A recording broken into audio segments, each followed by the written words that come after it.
உயிருக்கு உயிராக காதலித்த இளம் ஜோடி, காதலனுக்கு வீட்டில் பெண் பார்க்க ஆரம்பித்த பெற்றோர், நண்பகலில் காதலிக்கு வந்த மர்ம போன் கால், கரும்பு காட்டில் கழுத்தில் பலத்த காயங்களோடு காதலி சடலமாக கிடந்த கொடூரம், இளம் பெண்ணின் கழுத்தை நெரித்து கொலை செய்துவிட்டு தப்பி ஓடிய கொலையாளிகள் சிக்கினார்களா? கொலைக்கான பின்னணி என்ன?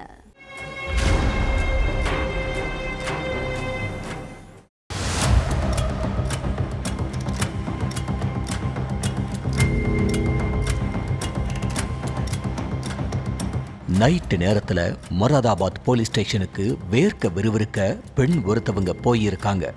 அப்போ ஸ்டேஷன் வாசல்ல நின்றுகிட்டு இருந்த போலீஸ், யாரு நீங்க, இந்த நேரத்துல எதுக்கு போலீஸ் ஸ்டேஷனுக்கு வந்திருக்கீங்க, என்ன பிரச்சனை அப்படின்னு கேட்டிருக்காங்க.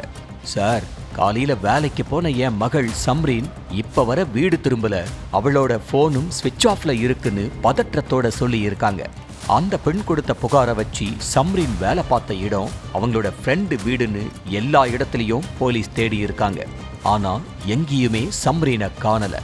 சம்ரீனை தேடிக்கிட்டு இருந்த நேரத்துல போலீஸுக்கு போன் ஒன்று வந்திருக்கு.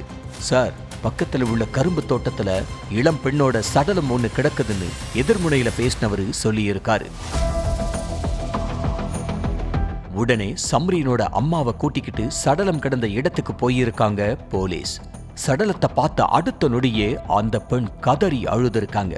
சார், உயிரிழந்து கிடக்கிறது என்னோட மகள்னு சொல்லி கதறி அழுதுருக்காங்க. அடுத்து சம்ரீனோட உடலை கைப்பற்றின போலீஸ் சடலத்தை போஸ்ட்மார்ட்டத்துக்கு அனுப்பி வச்சாங்க.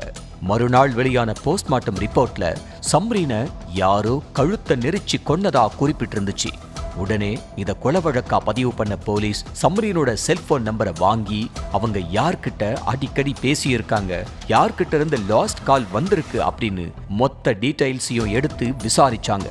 அதுல இளைஞர் ஆலம் தான் சம்ரீன் கிட்ட அடிக்கடி போன் பேசினது தெரிய வந்திருக்கு. உடனே இளைஞரோட வீட்டுக்கு போன போலீஸ் அவர்கிட்ட விசாரணையில இறங்குனாங்க.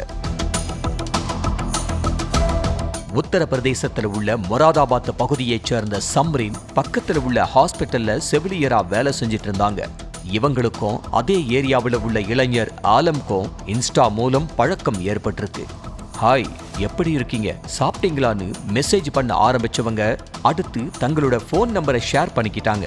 பீச்சு, பார்க்கு, ஹோட்டல்னு ஜாலியா ஊர் சுத்திக்கிட்டு தங்களோட காதலை அடுத்த கட்டத்துக்கு கொண்டு போயிருக்காங்க காதல் ஜோடி. இப்படி இவங்க 2 பேர் வாழ்க்கையும் நல்லபடியா போய்கிட்டு இருந்த நேரத்துல ஆலம்க்கு வீட்டுல பொண்ணு பார்க்க ஆரம்பிச்சிருக்காங்க. இதனால ஆலம் காதலி சம்ரீன் கூட பேசுறத கொஞ்சம் கொஞ்சமா குறைச்சிக்கிறாரு. ஃபர்ஸ்ட் எல்லாம் நீயே போன் பண்ணி அடிக்கடி பேசுவ, ஆனா இப்ப நான் போன் பண்ணா கூட எடுக்க மாட்டேங்கிற, எதுக்கு என்ன அவாய்ட் பண்றேன்னு கேட்டிருக்காங்க. நான் உன்னை டைம் பாஸுக்கு தான் லவ் பண்ணேன், எங்க வீட்டுல எனக்கு பொண்ணு பார்க்க ஆரம்பிச்சிட்டாங்க, அதனால வீட்டுல பாக்குற பொண்ணு தான் கல்யாணம் பண்ணிக்க போறேன்னு சொல்லியிருக்காரு ஆலம். அதை கேட்டு கடுப்பான சம்ரீன், என்னைய ஏமாத்த உனக்கு எப்படி மனசு வந்துச்சு, நீ இல்லாம என்னால வாழ முடியாது, நீ என்ன கழட்டி விட்டுட்டு வேறொரு பொண்ணை கல்யாணம் பண்ணனா போலீஸ் ஸ்டேஷன்ல கம்ப்ளைண்ட் கொடுத்துருவேன்னு மிரட்டி இருக்காங்க சம்ரீன்.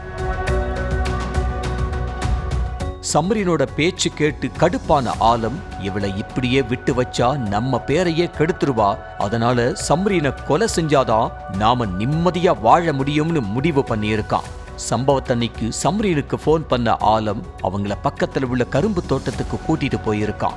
அப்ப இளைஞர் ஆலமும் அங்க மறைஞ்சிருந்த அவரோட ஃப்ரெண்டும் சம்ரீனோட கழுத்தை நெரிச்சு துடிக்க துடிக்க கொன்னு இருக்காங்க.